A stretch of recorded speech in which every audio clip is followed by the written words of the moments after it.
So I'm going to open with a quote from a Black woman poet, scholar, gender critic, Bell Hooks, who just passed last week. Bell Hooks was influential in my own work and my own pedagogy. I suggest you do look her up. And speaking of whether Stacey Abrams, looking at the role of Black women in movement work here in the United States, all of us rest on the shoulders of Black feminists, even before there was the term feminist, whether that's Ida B. Wells, Sojourner Truth. You had women that were working towards freedom, securing our rights, and we all benefit from their efforts and their sacrifices. And that includes Bell Hooks, whose pedagogy has really enlightened all of us.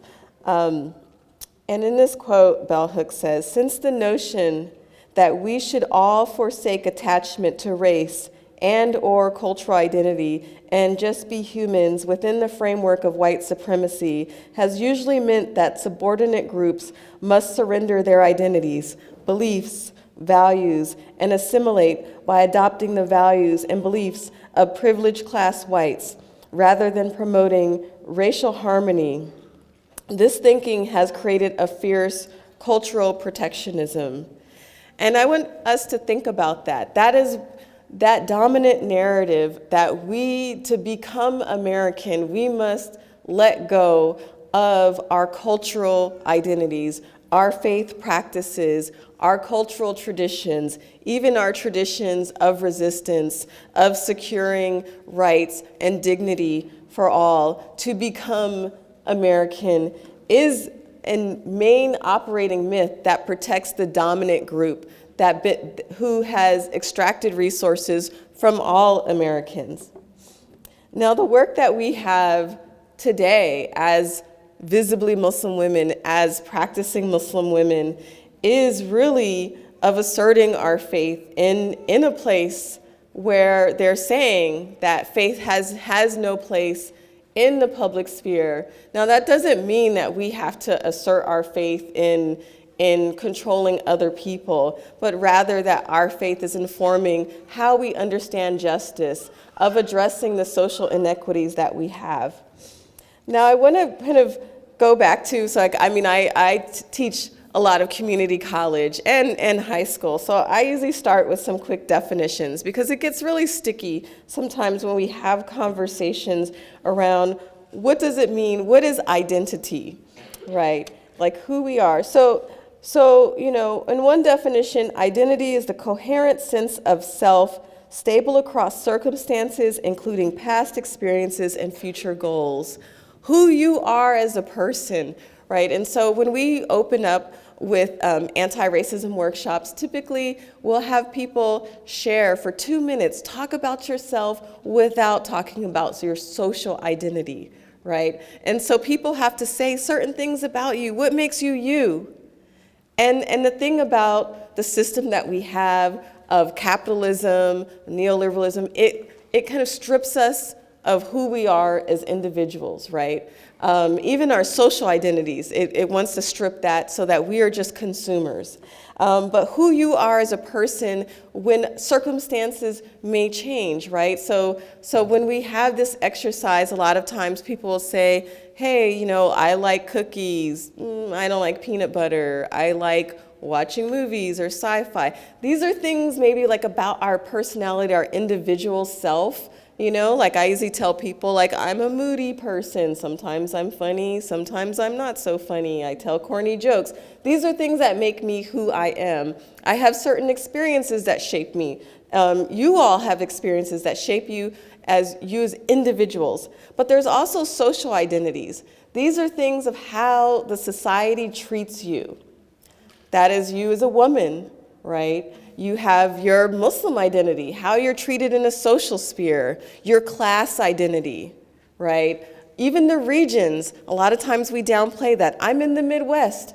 but I grew up in California, so there's certain ways I may respond and interact with people that is very kind of laissez-faire, Bay Area, a little bit flighty, a little bit kind of goofy and relaxed and casual, that can sometimes offend Midwest sensibilities because they're very polite and very proper, and I sometimes miss those social cues. There's other aspects of our identity, right? If you're a youth, if you are someone who's middle-aged, right? I did mention class already. Some people may have tribal identities, right? Or cultural identities. Being Black, there's many other aspects. There's different ethnicities. So I have a racial identity. I'm Black, a person of African descent. But I have an ethnicity as African American, but there's also different ethnicities within that. There's people that are Creole American, people are descendant of Caribbean identity, Afro-Latinos, so there's many different Black identities, and a lot of times that gets erased in discussions of who we are. And as Muslims, right, we have all of these different identities, right? We're Muslim women, but you also have the different cultures that you come from. If you're from Egypt, maybe you're from Alexandria, maybe you're from the South. I've met Nubians, and people have different dialects that they may speak. If you're Moroccan in different regions, or if you're Levantine, maybe you have like different cultural traditions, things that you eat and share. And when my Arab and Pakistani friends get together, they'll sit there and compare. Maybe they use these spices or these spices, and certain words may be similar or different pronounced. And this is the thing, the beauty, right, that we have all of these identities. We are made of different tribes and nations so that we may know one another. And that is our strength as Muslims. Here in the United States, we are the most racially diverse religious community. We are extremely diverse class-wise, but yet we have deep solidarity. Why do we have this solidarity? Because we have a shared sense of being targeted by anti-Muslim, that's not just bigotry, it's not even Islamophobia. They're not afraid of Muslims. This is not about just teaching if people know us as Muslims, then they'd stop oppressing us. No, embedded in the system of white supremacy is settler colonialism, which was genocide against Native Americans, is anti-Black racism, which is the exploitation of African labor, African resources now, which you see in neoliberalism, and the perpetual war against Muslims. So we're talking about almost all of the world that does not comprise the one peninsula of Asia that we call Europe, because it's not a continent, okay, it's a peninsula. Okay, let's get our geography right and decenter that. So you have this peninsula that sees every other part of the world as sort of like game for conquest, right? And there's some people that benefit from that. So this is not just about a fear and re-education that, we have to kind of reform that or show them like, hey, look at our humanity. Our humanity is affirmed by Allah, right? We do not have to prove to them that we are human beings, that we don't have to diminish ourselves and our cultural identity and our uniqueness, the multiple identities that make us unique, which includes our social identities and the individual identities that make you a person who's unique. There's no one like you, and there's no one that's been like you that came before you, and there's no one after you that'll be like you. You're absolutely unique and beautiful, just as Allah made you. Now, so when I looked at the description, they were saying, like, talk about strengthening your identities. This means, like, we have to really, how do we strengthen that? Is understanding that Allah loves us, and these unique identities, there's nothing to be ashamed about at all, regardless of whether someone wants to oppress you because of your identity, whether you're a woman, whether you're from Sudan or you're from Bangladesh, that no one can diminish you because of circumstances that are outside of your control, the place of your birth, the birthplace of your ancestors. No one can take your rights, your dignity, right? Those are something that they're not supposed to transgress. And it is our job to really secure that, not just for ourselves, but for other people, right? So because when we continue to affirm our unique identity, both our differences that make us unique, but our shared humanity, right? We can really understand what is the purpose that we're here for, is to get to know one another, because knowing other people who are unlike you, you get to know yourself more, right? So strengthening one's identity is imperative, right? Developing that self-love. In anti-racism work, one of the first important values, the first important skills to be an anti-racist is to have a positive self-identity. Without that, you will continually be responding to white domination until you strengthen how you understand yourself and others.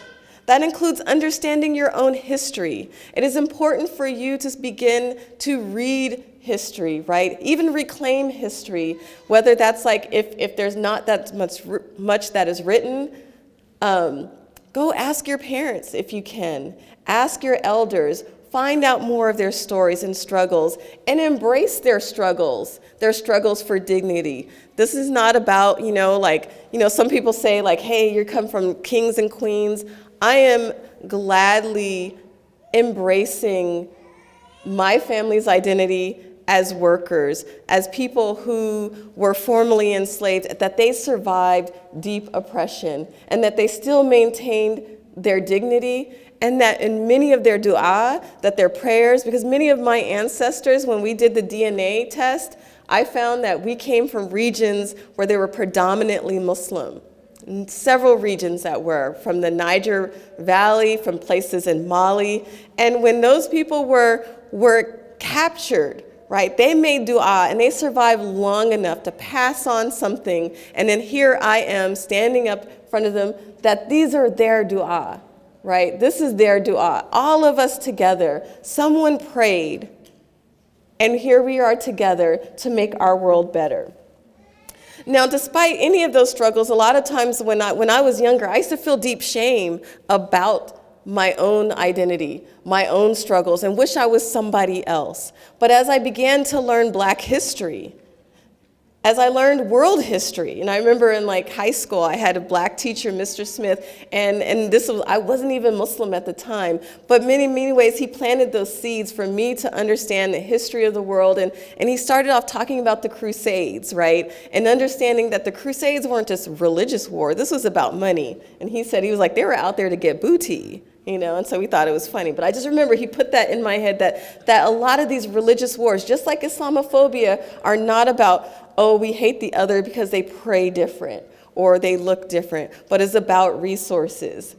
And from understanding world history and the appreciation of Middle East history, the appreciation of Asian history, I began to appreciate my own history and who I was as someone that grew up in a diverse neighborhood of Latinos, of Asian Americans, and the language and the foods that we eat, and recognize that I am a product of multiple cultures. Well, I grew up in San Jose, and in many ways, like you'd say, like when we joke, we say like much of our culture is Mexican-American, and when you hear my accent, a lot of times people think I speak proper, but really I have a very like Chicano accent from San Jose, and I embrace that. Well, I'm African-American, very proud to have my own cultural identity that's influenced by kind of California Bay Area culture. I hope that you all do enjoy that. You appreciate your culture and understanding culture is constantly being created, that we here at MAS are creating an American Muslim culture that is enriching the landscape of what America could be. This is what it could be.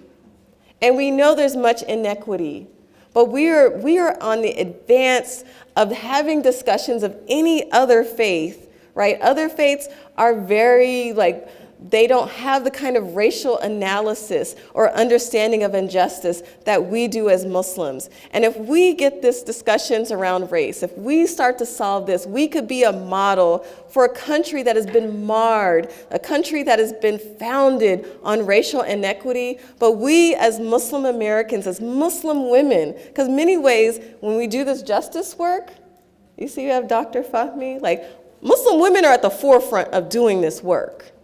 So we as Muslim women should take pride in that we can lead this way of resolving many of the issues that have affected America, and that we can start to lead the work ahead and to repair many of the wounds by just being who we are as Muslim women and taking pride in who we are, our faith, our culture, and our values, and embracing that and moving forward. So I'm really happy to join you today in this work. Jazakallah khair.